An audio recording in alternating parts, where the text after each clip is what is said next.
Hi, అందరికీ నమస్తే. నేను మీ శీల వెంకటేశ్వరులు.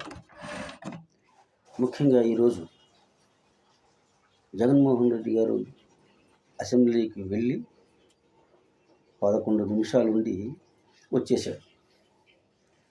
అసలు అసెంబ్లీకి వెళ్ళనన్న జగన్ గారు అసెంబ్లీకి మళ్ళీ ఎందుకు వచ్చారు అనే దాని మీద ఒక వీడియో చేద్దామని మీ ముందుకు వచ్చాను. మాట తప్పను మడమ తిప్పను అనే స్లోగన్తో రాజకీయాల్లోకి వచ్చిన జగన్ గారు అధికారంలోకి వచ్చాక అనేక సార్లు మాట తిప్పాడు, మడమ తిప్పాడు. ఇవన్నీ మనం చాలా వింటూ వచ్చాం.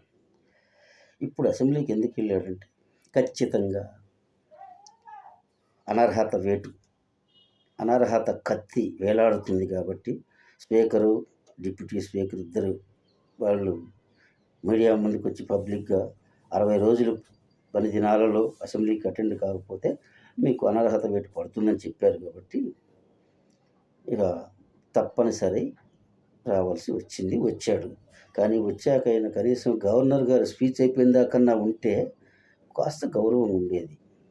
తర్వాత వెళ్ళిపోతే ఒక అరగంట, 30 గంట లేకపోతే, కానీ 10 నిమిషాలు కూడా ఉండలేక అసెంబ్లీకి బయటికి వెళ్ళిన తర్వాత ఇక ప్రజలు ఏమని ఆలోచిస్తారో ఒకసారి జగన్మోహన్ రెడ్డి గారు ఆలోచించుకోవాలి. ఇంకోటి ఏంటంటే, ఇప్పుడు ఈ ప్రతిపక్ష హోదా అనేది ఎవరో ఇస్తేనో స్పీకర్ ఇస్తాడు, లేకపోతే అధికార పార్టీ ఇస్తుంది, ప్రభుత్వం ఇస్తుంది. ఇది కాదండి, రాజ్యాంగం ఉంది మనకి. ఆ రాజ్యాంగం ప్రకారం ఉన్న మెంబర్స్లో 10% వస్తేనే అసెంబ్లీలో కానీ పార్లమెంట్లో కానీ ప్రతిపక్ష హోదా ఇస్తారు. అప్పటిదాకా తక్కువ మంది, ఇప్పుడు 10 మంది కాదు 5 మంది ఉన్న సభ్యులు కూడా వాళ్ళు విపక్ష నేతలుగా కొనసాగుతారు. తెలంగాణ అసెంబ్లీ ఉంది, ప్రతిపక్షం బీఆర్ఎస్, కానీ విపక్షం ఎంఐఎం. కానీ నాకు మైక్ ఇవ్వరు, నాకు ముఖ్యమంత్రితో పాటు మైక్ ఇవ్వాలి, ఇస్తేనే నేను వస్తానంటే నువ్వు ఇచ్చావా? మనం ఇస్తే ఇప్పుడు అడిగే అర్హత ఉంది. పైగా అక్కడ ఓవైసీ గంటల తరబడి మాట్లాడతాడు. ఆయన ప్రతిపక్షం కాదు, సబ్జెక్ట్ ఉంది. సబ్జెక్ట్ ఉంటే మాట్లాడచ్చు మీరైనా. అది ఆ సబ్జెక్ట్ లేక వంక అసెంబ్లీకి వెళ్ళటం. అతను 30 సంవత్సరాలు ముఖ్యమంత్రిగా అనుకున్నారు. 5 ఏళ్లకే ప్రజలు కింద కూర్చోబెట్టారు. ఇక నాకు అంతులేని సంపద ఉంది, డబ్బు ఉంది, వయసు ఉంది, ఇక ఏం చేయాలి? మళ్ళీ ముఖ్యమంత్రిగానే అసెంబ్లీలోకి వెళ్ళాలనేది ఆయన కోరిక. తొందరగా అయిపోవాలి. ఇది ప్రజాస్వామ్యం. ఇమీడియట్గా జరగాలంటే జరిగే పని కాదు కదా. ప్రజాస్వామ్యంలో 5 ఏళ్ళకి ఒకసారి ఎన్నికలు జరుగుతాయి. ఎన్నికల్లో మళ్ళీ గెలవాలి, ముఖ్యమంత్రులు అవ్వాలి. 1977లో ఈ చట్టం గురించి, ప్రతిపక్ష హోదా గురించి వైర్ గారు అని ఒక మేధావి, సుప్రీంకోర్టు జడ్జి గారు అనుకుంటా, సబ్జెక్టు కరెక్షన్, ఆయన గారు చెప్పింది ఏంటంటే 10% మంది ఉంటేనేని కాదు, కానీ ప్రతిపక్ష హోదా అనేది అధికార పక్షం తర్వాత నెక్స్ట్ స్టేజ్ ఎవరికి ఎక్కువ సీట్లు వస్తే వాళ్ళకి ప్రతిపక్ష హోదా వస్తుంది. మరి ఆ లెక్కను చూసుకున్నా కూడా తర్వాత ఉంది. ఇప్పుడు మన అసెంబ్లీలో ఆంధ్రప్రదేశ్లో జనసేన కదా, పవన్ కళ్యాణ్ గారు కదా. నిన్న ఇంకో మాట మీరు అందరూ గుర్తించాల్సింది ఏంటంటే, నిన్న పవన్ కళ్యాణ్ గారు ఇంకో మాట అన్నారు, మీకు 5 ఏళ్ళు ప్రతిపక్ష హోదా రాదు, ఫిక్స్ అయిపోండి. పైగా ప్రతిపక్ష హోదా రావాలంటే మేమున్నాం 21 సీట్లు, మాకంటే ఎక్కువ వస్తాయి, మీకు 18, 19 వచ్చినా కూడా మీకు రాదు అని అంటున్నాడు. ఎందుకు? నిజమే అది. ఇప్పుడు ప్రభుత్వంలో వీళ్ళు నిజంగానే వీళ్ళకి 19 సీట్లు 18 సీట్లు వైసీపీకి వచ్చినా కూడా ప్రతిపక్ష హోదా అయితే ఇచ్చేవాళ్ళు కాదు ఈ ప్రభుత్వం. ఎందుకంటే 21 సీట్లు ఉన్న అతను ఉన్నారు కదా, ఆ పార్టీ ప్రభుత్వంలో మంత్రి పదవులు తీసుకుని ఆయన ప్రతిపక్ష హోదా నాయకుడిగా కొనసాగేవాడు. రేపు వచ్చే ఎన్నికల్లో కూడా ముఖ్యమంత్రి అవుతారని కలలకు అంటున్నాడు, కానీ ముఖ్యమంత్రి కాదు, ప్రతిపక్ష నాయకుడిగా ప్రతిపక్ష హోదా కూడా ఈసారి కూడా రాదు. ఎందుకంటే 2వ స్థానంలో అప్పుడు కూడా పవన్ కళ్యాణే ఉంటాడు. మీకు ఎప్పుడు, ఎందుకంటే ఇప్పుడు మీరు అధికారం పోయిన దగ్గర నుంచి మనం ఏం చేస్తున్నాం, ప్రజలకు ఏం సంకేతం ఇస్తున్నాం? నాకు ప్రతిపక్ష హోదా ఇస్తే వస్తా, ముఖ్యమంత్రితో పాటు నాకు మైక్ ఇస్తే వస్తా అని అంటున్నారు కదా. రేపు ప్రజలు ఏమనుకుంటారు? ఇప్పుడు ఓహో మనోడు ప్రతిపక్ష హోదా ఇస్తేనే కదా వచ్చేది, ప్రతిపక్ష హోదా ఎట్టా రాదు, లేదా ముఖ్యమంత్రితో పాటు నాకు మైక్ ఇవ్వాలంటున్నాడు. రేపు ప్రతిపక్ష హోదా వచ్చి ఇచ్చినా కూడా 20 సీట్లు మనం ఇచ్చినా నాకు మైక్ ఇవ్వట్లేదు కాబట్టి వంకపెట్టి మళ్ళీ వెళ్ళిపోతాడు. అసలు ఎందుకు వీళ్ళు గెలిపిపోతే పోయితే అని ప్రతిపక్ష హోదా కూడా గెలిపించే పరిస్థితి రాష్ట్ర ప్రజలు ఉండరు. అంత తెలుగు ప్రజలు, ముఖ్యంగా ఆంధ్రప్రదేశ్ ప్రజలు అంతకుముందు కొంచెం కరెక్ట్గా చూపించేవాళ్ళు. పోనీలే తండ్రి లేని కొడుకు రాజశేఖర రెడ్డి గారి మీద అభిమానం, రాజశేఖర గారి మహానుభావుడు, ఆయన మంచి పథకాలు ఇచ్చాడు, ప్రజలకి పిల్లలకు విద్య అందించాడు, ఉద్యోగాలతో అద్భుతంగా మన కాపురాలు బాగుపడాయని మధ్యతరగతి వాళ్ళు కూడా వేశారు. కానీ అదే మధ్యతరగతి వాళ్ళ వెన్నుముక మీద దెబ్బ కొట్టాడు జగన్మోహన్ రెడ్డి. ఏ విధంగానో కూడా చెప్తా. బీసీలు మధ్యతరగతి అంటే ఎక్కువ బీసీ కులాలు. ఈ బీసీ కులాలకి తీవ్రమైన ద్రోహం చేశాడు కాబట్టి జగన్మోహన్ రెడ్డి గారు 11 సీట్లు. నెక్స్ట్ కూడా బీసీలు మిమ్మల్ని నమ్మరు. ఎందుకు నమ్మరంటే నువ్వు అధికారంలో, నీకు అవకాశం వచ్చింది, అధికారంలో ఉన్నావు. పంచాయతీ ఎన్నికలు మా నోటికాడ తీసి ఓసీలకు పెట్టావు. 33% రిజర్వేషన్ ఉన్న పంచాయతీ ఎన్నికల్ని 22% తగ్గించి నువ్వు ఎన్నికలు జరిపి లక్షలాది మంది పదవులు, పంచాయతీ మెంబర్లు, ఎంపీటీసీలు, జెడ్పీటీసీలు, పంచాయతీ ప్రెసిడెంట్లు, కౌన్సిలర్లు అనేక పదవులు కోల్పోయాం. మళ్ళీ దీనికి ఇంకో పూచేని చూపించారు మీరు. బీసీలకు బ్రహ్మాండంగా నేను కార్పొరేషన్లు ఏర్పాటు చేస్తాను, 56 కార్పొరేషన్లు 750 పదవులు వస్తాయన్న. కానీ వాటికి ఇచ్చారు కానీ నిధులు లేవు, వీధులు లేవు, ఆఫీసులు లేవు, కుర్చీలు లేవు. చివరికి బీసీలని కుర్చీలో కూర్చునే పరిస్థితి కూడా లేకుండా అవమానించారు. ఇంకా మీకు బీసీలు మిమ్మల్ని ఎలా నమ్ముతారు? ఆలోచించండి మీరు. ఇంకొకటి, అధికారంలో ఉన్నప్పుడు నేను డబ్బులు పంచాను వాళ్ళందరూ నాకు ఓట్లు వేస్తారు. స్వతంత్రం వచ్చిన దగ్గర నుంచి ఆ మాటకు వస్తే 1956లో ఉమ్మడి రాష్ట్రం కలిసిన తర్వాత కూడా కాంగ్రెస్ ప్రభుత్వం గుడిసెలు, అప్పట్లో పక్కా ఇల్లు గుడిసెలు ఇచ్చింది, పేదవాళ్ళకి అనేక రకాలుగా సహాయాలు చేసింది, అనేక పథకాలు పెట్టింది. ఆ మాటకు వస్తే ఎన్టీ రామారావు గారు అధికారంలోకి వచ్చిన తర్వాత 1983 తర్వాతనే సంక్షేమం అనే దానికి ఒక పర్యాయ పదం, ఒక అర్థం చెప్పాడు ఎన్టీఆర్ గారు. ₹2 కిలో బియ్యం, పక్కా గృహాలు, పేదలకు పింఛన్లు, 60 ఏళ్ళకి సీనియర్ సిటిజన్స్కి పింఛన్లు, చేనేత వస్త్రాలు, పంచధోవతులు, ఈ రకంగా మళ్ళీ రైతులకు 50% కరెంటు ఫ్రీ, ఇవన్నీ అనేక పథకాలు పెట్టిన ఎన్టీ రామారావు గారు ఓడిపోయింది మళ్ళీ నెక్స్ట్ ఎన్నికల్లో. ఆ తర్వాత మళ్ళీ గెలిచాడు, అది వేరు. అలాగే మీరు అలా అన్ని పథకాలు పెడితేనే, మీరు అసలు ఏ పథకాలు పెట్టారు? ఉన్న పథకాలు మొత్తం ఆపేసి ఎస్సీ ఎస్టీలకి 26 పథకాలు ఆపేశారు.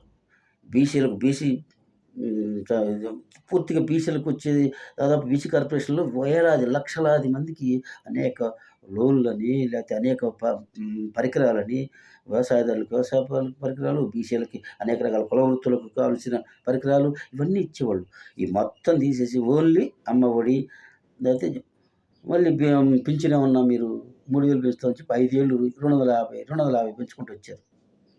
అది ఫెయిల్. అమ్మఒడి 1,500 ఇస్తా ఉన్నారు, 15,000. తర్వాత అసలు 5 ఏళ్లలో 1 సంవత్సరం పూర్తిగా ఎగ్గొట్టారు. 4 ఏళ్లలో కూడా 3 ఒక సంవత్సరం కూడా పూర్తిగా 15,000 ఇవ్వకుండా 3,000 తగ్గించుకుంటూ 2,000 ఒకసారి, 1,000 ఒకసారి తగ్గించుకుంటూ 3,000 తగ్గించి 12,000కి తీసుకొచ్చారు. ప్రజలు మీకు ఎందుకు వేయాలి ఓట్లు? వాళ్ళు కూడా వేస్తారు, వేయలేదుగా. అందుకే కానీ మీరు మీ ఓటమికి కారణాలు 4 కారణాలు ముఖ్యంగా ఉన్నాయి. మహిళలను మోసం చేశారు, మద్యపాన నిషేధం అని చెప్పి, చీఫ్ లిక్కర్ మీరే మీ మనుషులే మందు తయారు చేయటం, గ్యాలరీలు మొత్తం మీయే, మూతలు కానించి మూతలు బిగించే దగ్గర నుంచి, సీసాలు తయారు చేసే దగ్గర నుంచి, మందు తయారు చేసే దగ్గర నుంచి, అమ్మే కాడ కూడా మన మనుషులు పెట్టుకొని సెంట్రల్ దోపిడీ మొత్తం ఒకే చోటకి దోపిడీ అంతా వచ్చేట్టుగా నువ్వు చేసిన తర్వాత ఎవరు మహిళలు ఒక్కళ్ళే నీకు ఎలా ఓట్లు వేస్తారండి? మీకు 40% వచ్చారంటున్నారు చూడు, అవన్నీ మీ గొప్పతనం కాదది. స్వతంత్రం వచ్చిన కాంచి ఈ రాష్ట్రంలో 2 విడిపోయిన రాష్ట్రం ఇది. జనాలు కూడా రాజశేఖర రెడ్డి గారు వాళ్ళనుకోండి, అంతకంటే ముందు అంజయ్య గారు, బ్రహ్మానంద రెడ్డి గారు, కోట్ల విజయభాస్కర్ రెడ్డి గారు, లేకపోతే అంతకంటే ముందు నీలం సంజీవ్ రెడ్డి గారు, నేదురుమల్లి జనార్దన్ రెడ్డి గారు, ఆ తర్వాత మళ్ళీ వైఎస్ రాజశేఖర రెడ్డి గారు, కిరణ్ కుమార్ రెడ్డి గారు, రోసయ్య గారు, వీళ్ళందరూ కాంగ్రెస్ పార్టీని పోషించి తెస్తే అది నీకు ఆయాచితంగా వచ్చి పడింది. నువ్వు కూడా అది కూడా తల్లి పాలు దాగి రొమ్ము గుద్దినలాగా వెన్నుపోటు అని చంద్రబాబుని అంటుంటారే మీరు. అసలైన వెన్నుపోటు కాంగ్రెస్ పార్టీకి, తల్లి లాంటి కాంగ్రెస్ పార్టీకి అసలైన వెన్నుపోటు పొడిచింది మీరు. ఆ కాంగ్రెస్ పార్టీతో అడ్డం పెట్టుకొని మీరంతా, మీ కుటుంబం, మీరు డబ్బులు సంపాదించి రాజశేఖర రెడ్డి ముఖ్యమంత్రిగా ఉన్నప్పుడు మీరు చేసింది ఏమిటి తెలియదా ఈ రాష్ట్ర ప్రజలకి? రాజశేఖర రెడ్డి గారిని అడ్డం పెట్టుకొని భూములు, అసలు కిట్ ప్రోకో అనేది పుట్టింది మీ వల్లే, మీ దగ్గర నుంచే. కిట్ ప్రోకో ద్వారా అంటే ఇక్కడేమో రాజశేఖర రెడ్డి గారు ముఖ్యమంత్రిగా ఉండి భూములు వ్యాపారస్తులకి లేకపోతే కంపెనీలకు ఇస్తాడు. ఆ కంపెనీలు మీ కొత్తగా పెట్టిన సాక్షిలు పేపర్లో, లేకపోతే ఇందిరా టెలివిజన్లో, లేకపోతే భారతీయ సిమెంట్లో పెట్టుబడుల రూపంలో వాళ్ళు షేర్లు కొంటారు. వేల రూపాయలు, ₹2, ₹5 కూడా చేయని షేర్ని 300, 500, ₹100, ₹150 పెట్టి కొని ఈ రకంగా డబ్బు పోగేసుకున్నావు. ఆంధ్ర రాష్ట్ర ప్రజల సంపద అది. భూములన్నీ ఆంధ్రప్రదేశ్ ప్రజలకు సంబంధించినవి కదా. భావితరాలకి సంబంధించిన వాళ్ళకి స్కూళ్ళు కట్టడానికో, కాలేజీలు కట్టడానికో, కంపెనీలు దాటానికో వాళ్ళకి ఇవ్వడానికి పెట్టుకున్న భూముల్ని మీరే లాగేసుకొని, మీరే ముంచేసి మొత్తాన్ని ఆ డబ్బులు మీరే తీసేసుకొని పోగేసుకున్నారు సంపదని. ఇప్పుడు ఇంకా ముఖ్యమంత్రి పదవి తప్ప నాకు ఏమొద్దు, ముఖ్యమంత్రి పదవి కావాలి, అవసరమైతే తెలంగాణ రాష్ట్రం కూడా నాకు వద్దని చెప్పి వదిలేసావు. నాకు ముఖ్యమంత్రి ఇక్కడ చాలని. ఈ ముఖ్యమంత్రి పదవి పోతే రేపు భవిష్యత్తులో రాదు.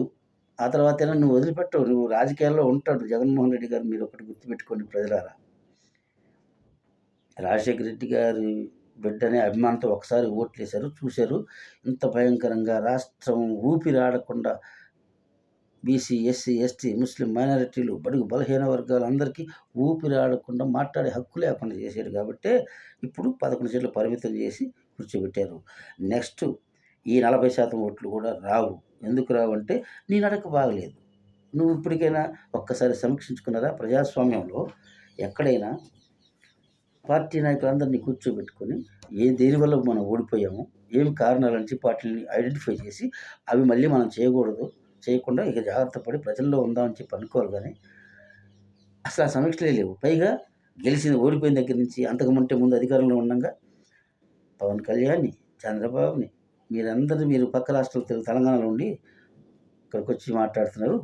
అసలు ఈ రాష్ట్రంలోనే ఉండరు వీళ్ళు, పక్క రాష్ట్రంలో పోయి ఉంటారు అని చెప్పాను. మరి ఇప్పుడు నువ్వేం చేస్తున్నావు, మనం ఏం చేస్తున్నావు? ప్రతిదీ మనకే తగులుతుంది. నువ్వు పోయి బెంగళూరు యలహంక ప్యాలెస్లో ఉంటున్నావు. ఎప్పుడు నెలకోసారి వచ్చి, నాకు తెలిసి ఈ 8 నెలలు దాటి 9 నెలలు జరుగుతుంది, 5-6 సార్లు 7-8 సార్లు కూడా రాలేదు. అది కాక ఏదో ఒకటి ఇక్కడ ఎవరిని అరెస్ట్ అయితే వాళ్ళని పరామర్శించడానికి, ఎవరైనా చనిపోతే వాళ్ళని పరామర్శించడానికి, మొన్న ఈ మధ్య ఇప్పుడు కడపలో పెళ్ళి అయితే ఒకసారి, ఇప్పుడు ఏమన్నా నిన్న వంశీని పరామర్శించి మిర్చిది, అది ఓకే. అది కూడా మీరు జెన్యూన్గా ముందుగానే ప్రకటించి వాళ్ళ అనుమతి, నాకు ఒక వారం ముందుగానే అది అనుమతి ప్రకటించి అనుమతి తీసుకొని ఇవ్వకపోతే వెళ్ళి కోర్టులైనా ఫైల్ వేసి వందల వేల కేసులు వేసాం కదా గత 12 ఏళ్ళుగా. అందులో ఈ మిర్చి రైతుల కోసం ఒక కేసు వేసుకుంటే ఏమైంది? కేసు వేస్తే కోర్టు చెప్పదా అడ్డుకోవద్దు పంపించమని చెప్పేది? బ్రహ్మాండంగా పోయేవాడు. ఇంత జనం వస్తారు, జనం నీకెందుకు రారు? ఉంటారు. జనం ఎందుకు రారు? నీకు బ్రహ్మాండంగా వస్తారు జగన్ గారు. కానీ మీరు అది ప్రాపర్గా చేయకపోతే జనంలో అబాసుపాలు అవుతారు. నేను చెప్పదలుచుకుంది అది. మీరు ప్రాపర్గా ఆలోచించి నిర్ణయం తీసుకోండి. ప్రజల ముందుకు మీరు ఉద్యమాలు చేయండి. నాకు ప్రతిపక్ష హోదా ఇస్తేనే నేను ప్రజల్లోకి వస్తా, మైక్ ఇస్తేనే మాట్లాడతాను. మైక్ లేకుండా అసెంబ్లీలో మాట్లాడినా నీకు విలువ ఉంటుంది. దయచేసి అసెంబ్లీకి ఈ రోజు నుంచి కాదు రేపటి నుంచైనా వెళ్ళండి. అసెంబ్లీ సమావేశాలు జరుగుతున్న వెళ్ళండి. వాళ్ళతోటి సస్పెండ్ చేయించుకొని బయటకి ఇప్పించుకొని వచ్చేసింది. అప్పుడు ప్రజల సింపతి వచ్చేది మీకు. కానీ ఇక్కడ బయట ఉండేదో నేను సింపతి గేమ్ ఆడతాను, నాకు మీడియా ఉంది, సాక్షి మీడియా, అది పొద్దున్న లేస్తే ఇదే వండి వాడ్చి చంద్రబాబును పూచిగా చూపించి, చంద్రబాబును దుర్మార్గుడు, దుష్టుడని చెప్పి, చంద్రబాబు హంతకుడని చెప్తే ప్రజలు 40 ఏళ్ళ నుంచి చంద్రబాబుని చూస్తున్నారు. ఇప్పుడు మనం చెప్పి ఇంకేమీ నమ్మరు. గతంలో నమ్మారు. సాక్షి పేపర్లో పెట్టుకొని మనం కొత్తలో పెట్టినప్పుడు బాగా నమ్మారు. వాడగొట్టి 10 ఏళ్ళు చంద్రబాబుని అసలు ఒక్క తిప్పుకొని ఇలా రాలా. ఎందుకంటే ప్రజలు చాలామంది నమ్మారు కాబట్టి. ఇప్పుడు ప్రజలకు అర్థమైపోయింది. నువ్వు అధికారంలోకి వచ్చిన తర్వాత ఓహో! ఈయనకంటే ఆయనే మేలు, కాస్త కూస్త అనుభవం ఉంది ఆయనకని చెప్పి అనుకున్నారు. నువ్వేమన్నా ఇంకాస్త విపరీతమైన దోపిడీలు, విపరీతమైన ఇప్పుడు భూ కబ్జాలు, ఇసుక దోపిడీలు, మద్యం నిషేధం, మద్యం నియంత్రణ అని చెప్పి విచ్చలవిడిగా మద్యం, బెల్ట్ షాపులు అసలు పెట్టలేదని మళ్ళీ ఇదొక అబద్ధం. ప్రతి వీధిలో, ప్రతి గ్రామంలో, వీధికి వైఎస్ఆర్‌సీపీ కార్యకర్తలు ఇళ్లలో పెట్టుకొని అమ్మారు మద్యం ఆ 5 ఏళ్ళు. మీకు తెలుసా? తెలుసు. మీ కార్యకర్తగా తెలిసిద్ది. కానీ మీరు ఏ ఊరికి బయట పడరు. ప్రజలకు తెలీదనుకున్నారు. ప్రజల్లోనే కదా ఉంటుంది వీళ్ళంతా. వైసీపీ కార్యకర్తలు ఉంటుంది ప్రజల్లోనే, వాలంటీర్లు ఉంటుంది ప్రజల్లోనే. వాలంటీర్ల వ్యవస్థ మంచిదని తీసుకొని చెప్తున్నారు. దాన్ని పూర్తిగా నేను ఖండిస్తా. అసలు రాజ్యాంగంలో చట్ట ప్రకారం 1980, 90 మధ్యలో రాజీవ్ గాంధీ గారు 3 అంచెల వ్యవస్థ కావాలి, పల్లెసీమలే ఈ దేశానికి పట్టుకొమ్మలని మహాత్మా గారు ఇచ్చిన సందేశాన్ని అందుకునైనా రాజీవ్ గాంధీ గారు ఆర్టికల్ 73, 74 రాజ్యాంగ సవరణ ద్వారా పంచాయతీలకి, మున్సిపాలిటీకి ప్రత్యేకమైన ఒక చట్టాన్ని తీసుకొచ్చి, పంచాయతీ వ్యవస్థను తీసుకొచ్చి పెడితే, మీరు వాలంటీర్ వ్యవస్థని, సచివాలయ వ్యవస్థను తీసుకొచ్చి పూర్తిగా ఆ పంచాయతీ వ్యవస్థని నాశనం చేసి పక్కన పెట్టారు. ప్రజలతో, వేల మంది ప్రజలతో ఓటు వేయించుకొని గెలిచిన పంచాయతీ ప్రెసిడెంట్కి అర్హత, హక్కులు, వారి సంతకానికి విలువ లేదు. 5,000 జీతం ఇచ్చి నువ్వు పెట్టుకున్న వాలంటీర్ సంతకం చేరిపోయింది. వాడు పెడితే తప్ప ఏది పంచాయతీలో పనులు కావు. ఎమ్మెల్యే సంతకం కూడా పనికి రాలా. మీరిచ్చే పథకాలకి వాలంటీరే మెయిన్. ఇది మంచి వ్యవస్థ అని ఎవడన్నా అంటాడా? బుద్ధున్నవాడు. వాలంటీర్ వ్యవస్థ మంచిది అంటారు చాలామంది మేధావులు. ఎలా మంచిది అవుతుందండి? పంచాయతీ వ్యవస్థలో పంచాయతీ ప్రెసిడెంట్లు, నెంబర్లు ప్రజలతో గెలిచి వస్తారు. వాళ్ళ సంతకానికి విలువ లేదు. ఈ వాలంటీర్కి విలువ ఉంటుంది. ఇది ఎక్కడ న్యాయం? ఇది ఎక్కడ వ్యవస్థ అసలు? ఈ వ్యవస్థ తప్పదు. సచివాలయాలు కట్టించావు అంతవరకు ఓకే. పెద్ద పంచాయతీలను 2గా 3గా విభజించావు అంతవరకు ఓకే.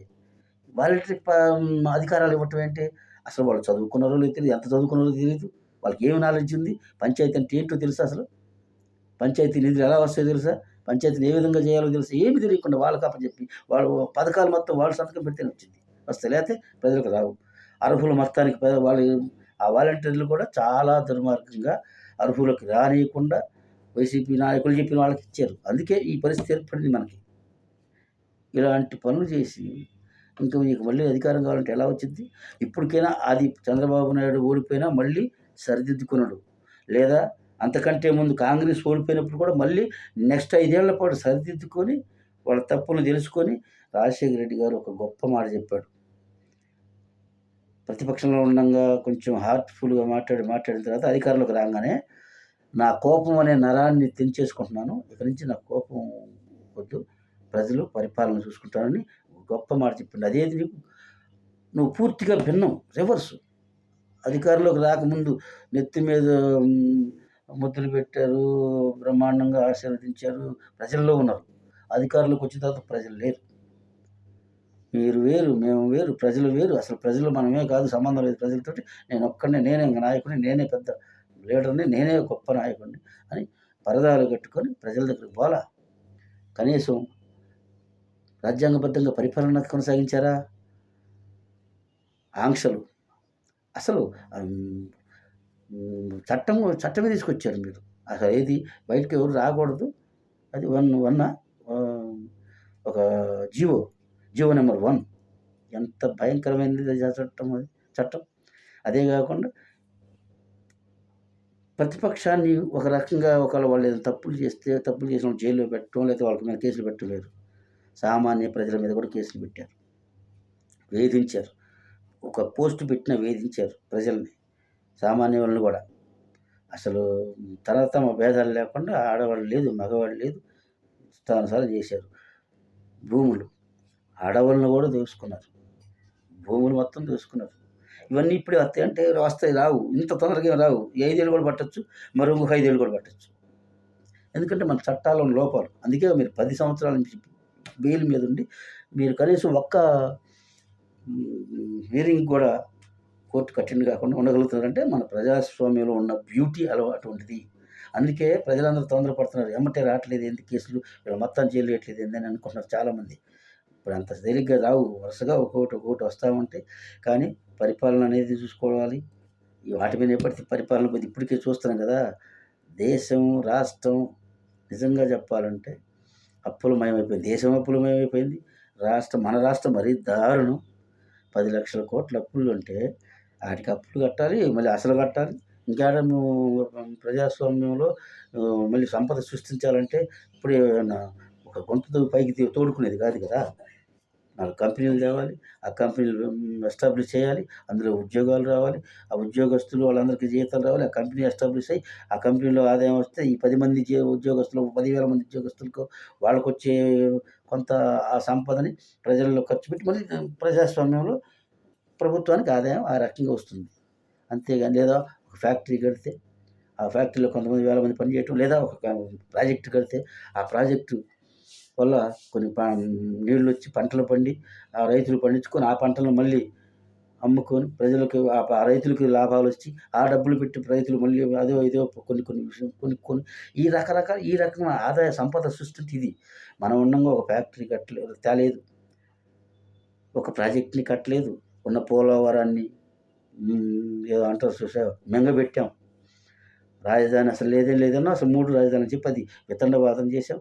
ఇన్ని ఇన్ని తప్పులు పెట్టుకొని మళ్ళీ నేనే వస్తా. ఈ ప్రభుత్వం మీద వ్యతిరేకత వచ్చింది. వ్యతిరేకత వస్తే వచ్చింది. కానీ ప్రజలు నిన్ను గెలిపించడానికి సిద్ధంగా లేరు. ప్రత్యామ్నాయం చూసుకుంటారు. ఈ చంద్రబాబు నాయుడు, మన పవన్ కళ్యాణ్, బీజేపీ వీళ్ళు గనుక సక్రమంగా పరిపాలించకపోతే మరో ప్రత్యామ్నాయం ప్రజలు చూసుకోవాలా?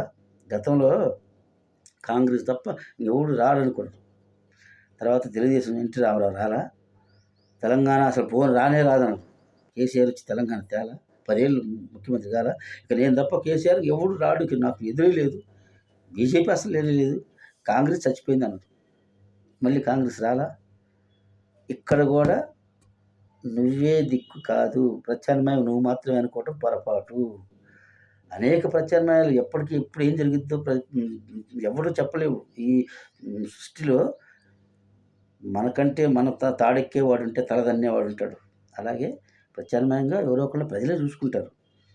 కాంగ్రెసే రావచ్చేమో, లేదా బీజేపీ పుంజుకోవచ్చేమో, లేదా జనసేన ప్రత్యామ్నాయం ప్రత్యక్షంగా ఉన్నాడు కదా జనసేన. ఆయన అంటే తొందరగా వెళ్తే విడిపోవాలని నేను రావాలనుకుంటున్నావు. అలా రాదు. రాజకీయాల్లో 2 రోళ్ళు 4 కావు. ఒక్కోసారి 2 రోళ్ళు ఒకటే అవుతాయి. అలాగే వాళ్ళు పోతే నేను వస్తాననుకుంటున్నావు. అలా రాదు. మళ్ళీ ఈసారి కూడా మీకు ప్రతిపక్ష హోదా రావటం కూడా కష్టమే. మీ ప్రవర్తన ఈ రకంగా ఉంటే మీరు మార్చుకోండి. ప్రజా సమస్యల మీద పోరాడండి. ప్రజలతో మాత్రమే మమేకమై తిరగండి. ఏ సమస్య వచ్చినా ముందు రాష్ట్రంలో ఉండి మీరు ప్రజల తరపున మాట్లాడాలి. మీరు ఎక్కడో పోయి బెంగుళూరులో కూర్చొని నెలకోసారి వచ్చి ఏదో ఒకటి చేద్దామంటే ఇక్కడ నాకు మీడియా ఉందిలే, రోజు వాళ్ళు ఏదో ఒకటి చెప్తుంటారులే అంటే ఇది డిజిటల్ యుగం. మనం 10 ఏళ్ల ముందు మాట్లాడింది ఇప్పుడు చూడగలుగుతున్నాం. మీరు సంవత్సరం కింద, 5 ఏళ్ల కింద, 2 ఏళ్ల కింద మాట్లాడింది మళ్ళీ ఇప్పుడు చూసుకోగలుగుతున్నాం. ఇప్పుడు నేను మాట్లాడేది 5 ఏళ్ల తర్వాత కూడా చూసుకుంటాం. 10 ఏళ్ల తర్వాత కూడా చూస్తాం. కాబట్టి ప్రజలంత అమాయకంగా అయితే లేరు. కొంత ప్రజల్లో తల్లికి వందనం, ఉచిత బస్సు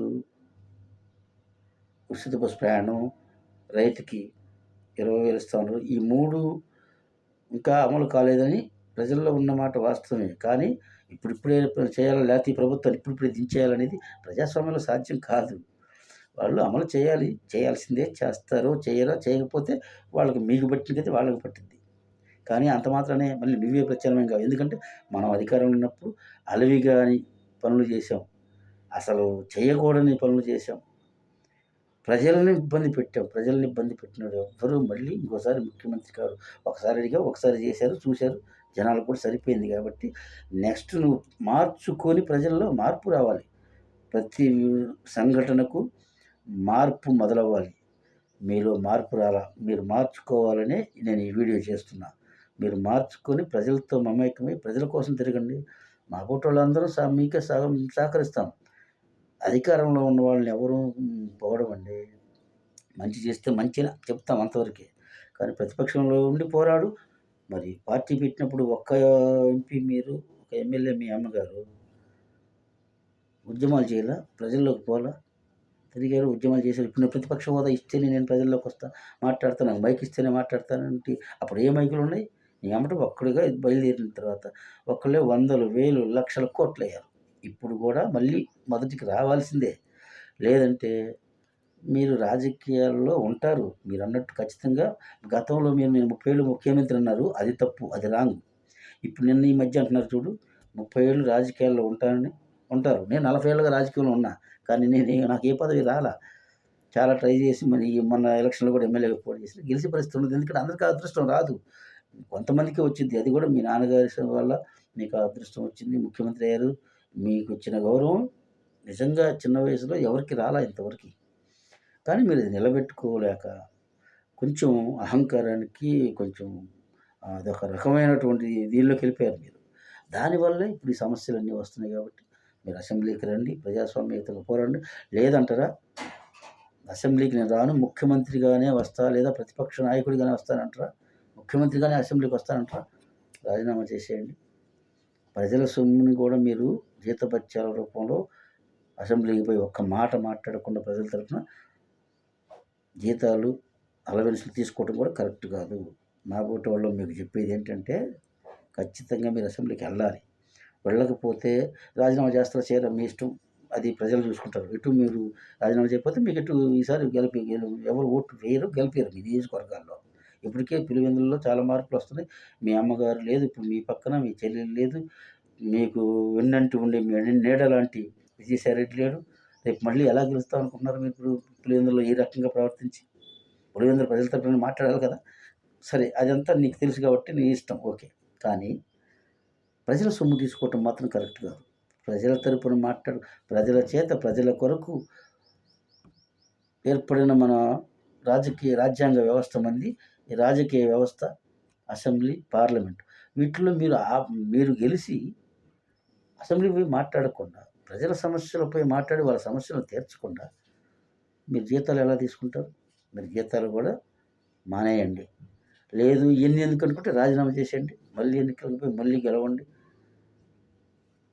మీకైతే ఈ సెషన్ 5 ఏళ్ల పాటు మాత్రం ఈ టర్ము ప్రతిపక్ష హోదా మీకు రాదు. మీరు రాజీనామా చేసినా మళ్ళీ ఆ 11 లేకపోతే అందులో కొన్ని పోతాయి. ఉపయోగం ఉండదు కదా! కాబట్టి అసెంబ్లీకి వెళ్ళి మాట్లాడితేనే ప్రజలు మిమ్మల్ని అర్థం చేసుకుంటారు. ప్రజలు మీకు కాస్తో కూస్తో అవకాశాలు ఇస్తారు. లేదంటే మాత్రం ప్రజల్లో కూడా మీ మీద పూర్తిగా రాబోయే రోజుల్లో వ్యతిరేకత వస్తుంది. మీరు జాకీ పెట్టి లేపినట్టు ఆ సాక్షి మీడియాలో కూర్చొని కొంతమంది అతిరథ మహారథుల్ని, మేధావుల్ని, పనికిమాలిన వాళ్ళందరినీ పెట్టుకొని 4 మాటలు వాళ్ళు చెప్పిపోయినంత మాత్రాన టీవీలో కూర్చొని ఏమీ అవ్వదు. ప్రజలు అన్నీ గమనిస్తున్నారు. అన్నీ గమనించే మొన్న 2014లో ఈ తీర్పు వచ్చింది. ఇది మీరేదో ఈవీఎంల మార్పు అంటారు. కాదు అసలు అది జరగని పని. జరిగితే శాశ్వతంగా మోడీయే ప్రధానమంత్రిగా ప్రపంచం మొత్తం తలకిందులైన మోడీ అయ్యేవాడు. ఎందుకు మోడీకి తగ్గుతాయి? చంద్రబాబును ఆ నితీష్ కుమార్‌ని బతిమిలాడుకునే పరిస్థితి ఆయనకి ఎందుకు వచ్చింది? కాబట్టి రేపు ఎలక్షన్ మళ్ళీ మారుద్దేమో, కాంగ్రెస్ గవర్నమెంట్ వచ్చిందేమో దేశంలో. ఎవరు చూసాడు? చూడలేదు కదా! ప్రజలు ఎప్పుడు ఏ నిర్ణయం తీసుకుంటారో ఎవరం చెప్పలేము. కాబట్టి ప్రతిపక్ష పాత్ర ఉండాలని ఈ రాష్ట్రంలో ప్రతిపక్షం ఉంటేనే అధికార పక్షం ఒళ్ళు దగ్గర పెట్టుకొని పనిచేస్తుంది. కొంత భయపడుతుంది. ప్రతిపక్షం అంటే ప్రజాపక్షం, ప్రజలు. మీరు ఆ ప్రజల్లో ఉండకుండా పోయి ఆ బెంగుళూరులో కూర్చొని ఎప్పుడో ఒకసారి వచ్చి నాకు ప్రతిపక్ష హోదా అంటే ఇది చూడటానికి కూడా చాలా బాగా ఇబ్బందిగా ఉంది. జనాలకు కూడా వినటానికి కూడా. మీరేదో అనుకుంటున్నారు, మీకు చెప్పే మేధావులు మీరు అంతకుముందు గనుక వందల మందిని సలహాదారులను పెట్టుకొని మీకు పనికిరాని సలహాలు ఇచ్చినట్టు ఇప్పుడు కూడా ఎవరు మీకు ఈ న్యాయవాదులు లేకపోతే ఈ విశ్లేషకులు, మేధావులు అంతా మీకు రాంగ్ పంపిస్తూ ప్రొటెక్షన్ చేస్తున్నారు. సింహం సింగిల్‌గా వచ్చింది, నువ్వు సింగిల్‌గా నిజంగా మాట్లాడాలంటే అసలు ఈ రాష్ట్రంలో వైసీపీ పార్టీ ఒకే ఒక పార్టీ. అంటే వేరే పార్టీ ఏది దాంతో పోదు. ఈ పార్టీ వాళ్ళు రారు. వీళ్ళ కాడికి వీళ్ళు పోరు. మిగతా ఏ పార్టీ అయినా ఒకదానికొకటి ఇప్పుడు సిపిఐ, సిపిఎం వాళ్ళు ఇటు జనసేనతో కలుస్తారు, తెలుగుదేశంతో కలుస్తారు, సిపిఎం వాళ్ళు. మిగతా ఏదైనా పక్షాలు ఉన్నాయనుకుంటే బీజేపీతో కూడా కలుస్తారు. సిపిఎం మాత్రం కలవదు కానీ కలుస్తారు. కానీ మిమ్మల్ని కలిసే పార్టీ ఏది అసలు రాష్ట్రంలో? ఎవరు మీతో కలవరు. ఎందుకంటే మీరు ఫస్ట్ నుంచి అన్నారు కదా! మేము సింహం సింగిల్‌గా వచ్చింది. మీరు ఎవరితో మాకు పని లేదని మిగతా వాళ్ళ పార్టీలందరినీ కూడా అవమానకరంగానే చూసారు మీరు. మాకు కూడా చిన్న చిన్న పార్టీల వాళ్ళని కూడా మీరు అవమానకరంగా చూసారు. అందుకే ప్రజాస్వామ్యంలో అది కరెక్ట్ కాదు అనే ప్రజలు మీకు ఆ బుద్ధి చెప్పగలిగారు. మేము కూడా ప్రజాస్వామ్యబద్ధంగా మీరు పోరాడితే మీతో పాటు ప్రజల సమస్యలపై పోరాటానికి మేము కూడా సిద్ధంగానే ఉంటాం. మీకు మేము కూడా మద్దతు కూడా ఇస్తాం. నిజాయితీగా ప్రజల తరపున పోరాడితే. మీరేదో కొంత మనసులో హిడెన్ అజెండా పెట్టుకొని బయటకొచ్చి ఏదో చేయాలంటే మాత్రం ప్రజలు సహించరు కాబట్టి ఇది నా యొక్క విశ్లేషణ. Thank you. Thank you one and all.